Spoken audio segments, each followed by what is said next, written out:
I was brought up in, quote, Bedford-Stuyvesant in my time. But I would like to say what scares us is I think we hear violence. May I respond? Yeah. May I respond, please? And isn't it sad that we who have been the victims of so much violence, now whites fear violence from us? We do not have a history of killing white people. White people have a history of killing us. See? And what you fear, may I say this, sir?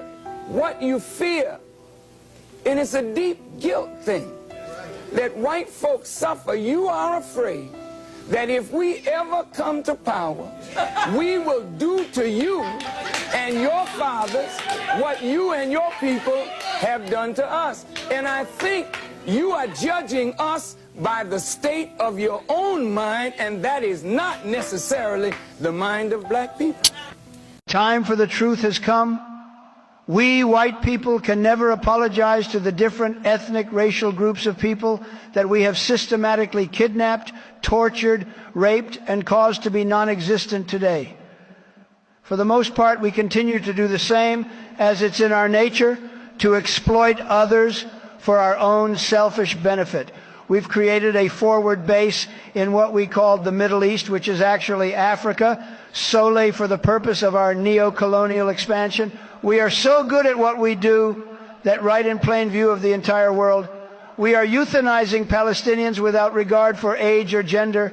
We have made laws and created economic systems specifically designed to keep wealth out of the hands and pockets, especially of black people.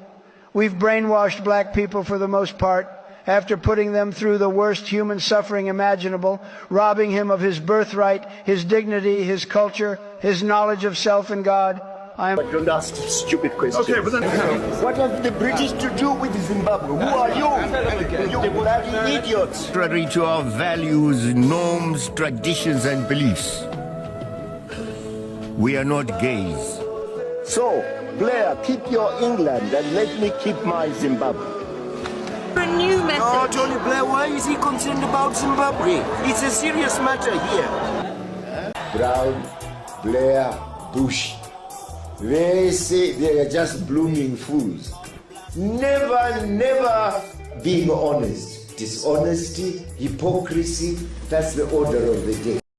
Shame, we say, to the United States of America. Shame, shame, shame, we say, to Britain and its allies, who have continued to impose sanctions, illegal sanctions upon our people. Zimbabwe is for Zimbabweans, so are its ample resources. Yeah, I don't know if you remember me, sir. How do you feel being here, Mr. Mugabe?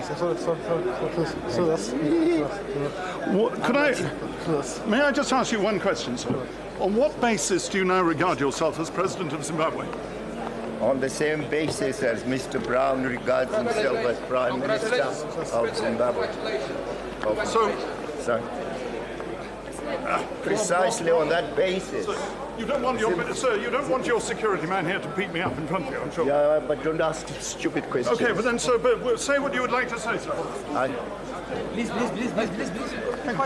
But we are not a British colony. Come on, you must know that. Tell him again. Right. Tell him again. We are not a British colony. Tell him again. At that point, I was wrestled away by Zimbabwean and Egyptian security men. But the man who still calls himself President of Zimbabwe had plenty more that he wanted to say. What have the British to do with Zimbabwe? Who are you? You bloody idiots.